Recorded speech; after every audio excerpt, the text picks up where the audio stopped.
क्योंकि पंचम भाव से देखो संतान मिलती है। तो अगर आपसे कोई संतान के बारे में क्वेश्चन आता तो भाव और भवेश तो यही लेने हैं, लेकिन कारक चेंज हो जाएगा, फिर बृहस्पति पकड़ोगे आप। अगर आपसे कोई ये पूछ रहा कि मेरा रिलेशनशिप बिल्डिंग हो रहा है ना, फिर भाव और भवेश तब भी यही रहेंगे, लेकिन कारक चेंज हो जाएगा, फिर आपको शुक्र लेना पड़ेगा। समझे ना मेरी बात? ऐसे कारक चेंज हो जाएगा ना, वो चीज़ किसकी है, भाव और भवेश यही रहेगा, क्योंकि वो चीज़ें मिलती तो यहीं से हैं। समझे ना? तो अगर इस भाव, किसी भी भाव का स्वामी जब भी अपने भाव से छठा, आठवां या बारहवां जाएगा तो उस भाव की हानि करता है, फिर वो असमर्थ हो जाता है, वीक हो जाता है, उस भाव को फल दे नहीं पाता। कारक भी ऐसा ही है। मान लो शुक्र यहाँ छठे में बैठ गया तो भी खराब हो जाएगा। लेकिन सर अपने भाव से तो नहीं छठे में होगा ना, चाहे वो लगन से 6 8 12 हो, चाहे अपने भाव से 6 8 12, दोनों में ही नुकसान है। मान लो जैसे पंचमेश की दशा चली, ये सूर्य है, तो आप तो यही कहोगे कि बहुत बढ़िया दशा है, लेकिन अब हो सकता है ये यहाँ बैठा हो सूर्य। हाँ, तो यहाँ पर जब क्या हो गया, सूर्य क्या है, राज दरबार है, गवर्नमेंट है। मान लो अगर बंदा कहीं गवर्नमेंट जॉब में हो या वैसे भी कहीं जॉब कर रहा होगा, उसके ऊपर वाले बॉसेस उसको तंग करने लग जाएंगे, यहाँ तंग करेंगे ना उसको। कोई सूर्य क्या है, हमारा स्टेटस भी है, कोई ना कोई एलिगेशन लग सकता है यहाँ, क्योंकि ये भाव भी उन सभी चीज़ों का है। कंपटीशन आपको बहुत ज़्यादा मिलेगा, क्योंकि ये कंपटीशन का भाव भी है, ये चोरी का भाव भी है, ये वाला छठा भाव चोरी का भी होता है, एक्सीडेंट का भी है। तो यहाँ जब सूर्य आएगा, सूर्य किन किन चीज़ों का कारक है, सूर्य हमारे बॉडी की हड्डियों का कारक है, हमारे हार्ट का कारक है, तो वो उसमें प्रॉब्लम आ जाएगी आपको, कोई ना कोई प्रॉब्लम क्रिएट होनी शुरू हो जाएगी। सूर्य की जो जो चीज़ें हैं ना, क्योंकि छठा घर बीमारियों का है, तो वहाँ आपको प्रॉब्लम देने लग जाएगा। अगर खुदा ना खास्ता इसके ऊपर कोई किसी पाप ग्रह की दृष्टि भी हुई तो और काम खराब है। मान लो ये छठे को कौन देखे, मान लो 12th हाउस में राहु बैठ गया या मंगल बैठ गया, तो ये यहाँ से देखेंगे ना 1 2 3 4 5 6 7, तो ये और ख़राब कर देंगे इनको, तो ये प्रॉब्लम आएगी। अब ये छठा भाव जो होता है ये एक्सीडेंट का भी है, तो फ्रैक्चर दे देगा। अब वो उसके लिए दशा अच्छी कहाँ रही फिर?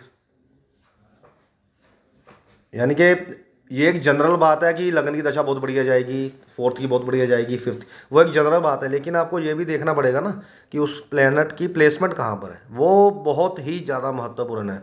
मान लो किसी को स्टोन पहनाना है तो पंचम का स्टोन तो पहना ही देते हैं, लेकिन मान लो ये छठे में बैठा हुआ फिर नहीं पहना सकते।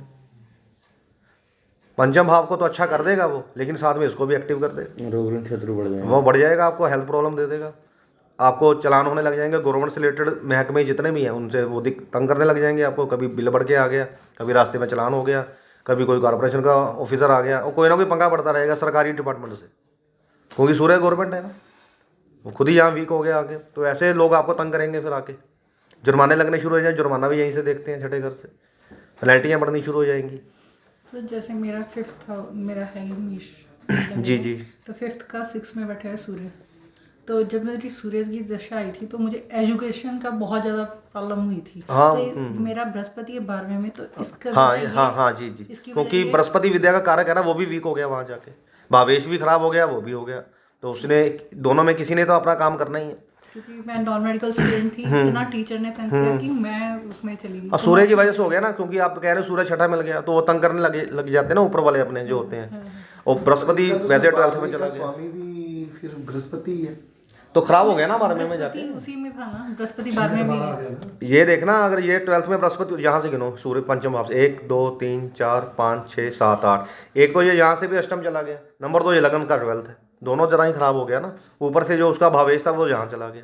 मतलब जैसे शुक्र की कोई प्रॉब्लम नहीं आई लाइफ हाँ, में, वो आएगी नहीं, क्योंकि शुक्र ठीक होगा आपका, शुक्र 5th हाउस में यही है ना, उसकी कोई दिक्कत आई नहीं, उसके कारक तत्वों की हानि नहीं हुई, वो जो 6 8 12 के उनकी हो गई। हाँ, इस यही वजह है उसकी। अब मान लो अगर आपको ये सब चीज़ें नहीं मालूम, आप सीधा बोल दो तेरी तो दशा बहुत बढ़िया जाएगी, और नॉर्मल पंडित यही करते हैं जिनको एस्ट्रोलॉजी की जानकारी नहीं है, तो उनको ये तो पता ही नहीं है कि इस प्लेसमेंट से ऊपर भी देखना पड़ेगा हमें, फिर आगे और डेप्थ में जाएँ तो नक्षत्र भी देखना पड़ता है। मान लो कोई भी प्लैनेट जिस ग्रह के नक्षत्र में है, अगर वो नक्षत्र का स्वामी वीक हुआ ना, वो कभी आपको अच्छा फल नहीं दे पाएगा, चाहे 9th हाउस में बैठा हो।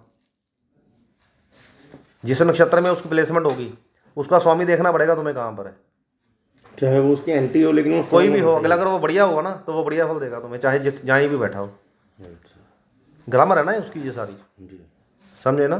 तो नॉर्मल लोग क्या करते हैं कि 1 5 9 का स्टोन पहना देते हैं, अब वो इस कंडीशन में हम नहीं पहना सकते। मैं ये नहीं कह रहा कि पंचम भाव को अच्छा नहीं करेगा, लेकिन साथ में छठे को भी एक्टिव कर देगा वो। सबसे पहले वो उसी का फल देगा जहाँ बैठता है, चाहे अच्छी जगह बैठा हो तो सबसे पहले अच्छे फल। अब उसमें दिक्कत पता क्या होती है, अब मान लो किसी का जैसे 5th हाउस को उसने स्टोन पहना दिया, अब फिर ये बैठा है पंचम में, तो ये रिलेशनशिप को तो बहुत बढ़िया कर देगा, इसमें केस में तो ठीक है। लेकिन अब हो सकता है कि ये 6 8 12 में बैठा हो, तो सबसे पहले जो उस भाव के आप फल देगा जहाँ बैठा होगा, जितने भी उस साल उसकी दशा है उसके 3 हिस्से होंगे। जी। मान लो जैसे चंद्रमा की 10 साल की दशा होती है ना, और एक तो किसी ना किसी जगह का वो भाव और भवेश होगा, नंबर 2 कारक भी होगा, नंबर 3 वो बैठा है कहीं पर। तो अगर जहाँ पर वो बैठा है अगर वो खराब जगह है तो सबसे पहले दशा का 1/3 पार्ट में वो उसके फल देगा तुम्हें। सबसे स्टार्टिंग में। हाँ, अगर खराब है, राइट। मान लो कोई खराब भाव का मालिक है, अगर वो जैसे बोलते हैं हम 11th हाउस में बैठे सभी ग्रह अच्छे फल देते हैं, तो जो भी प्लैनेट 11th में होगा हो सकता है वो किसी अच्छे भाव का स्वामी ना हो, लेकिन उसकी स्टार्टिंग में आपको लाभ मिल जाएगा क्योंकि वो बैठा 11th में है। तो उसकी दशा के 3 पार्ट करेंगे, समझे। वो पहला पार्ट तो आपको अच्छा आएगा, मान लो अब किसी ने उसको स्टोन पहना दिया तो वो तो बंदा यही समझेगा ना कि मैंने ये स्टोन पहना तो मेरा बढ़िया बढ़िया होने लग गया है। लेकिन जब वो पार्ट निकल जाएगा एक, वो अपने दूसरे भावों के फल देने शुरू कर देगा, वो खराब, अब वो स्टोन उतारेगा नहीं, वो कहेगा मैंने तो ये 2 3 साल पहने रखा, मुझे फ़ायदा बड़ा हुआ है। अब उसको आगे ये समझ नहीं है कि वहाँ उतार देना जाके। हम ऐसे ही करते हैं, मैं ऐसे ही करता हूँ। स्टोन मैं पूरे टाइम के लिए नहीं बनाता हूँ, कुछ समय के लिए बनाता हूँ, इतने समय तक पहनना तुमने, उसका फ़ायदा ले लेते हैं, बाद में उतार देते हैं। अगर अब बंदा उतारेगा नहीं, सीधी कैसे उतारेगा, उसको लगेगा ही ना यहाँ पर भी मेरे को तो फ़ायदा हुआ था, इससे नुकसान, और पहने रखेगा, ये नहीं पता बैंड वही बजा रहा है। राइट।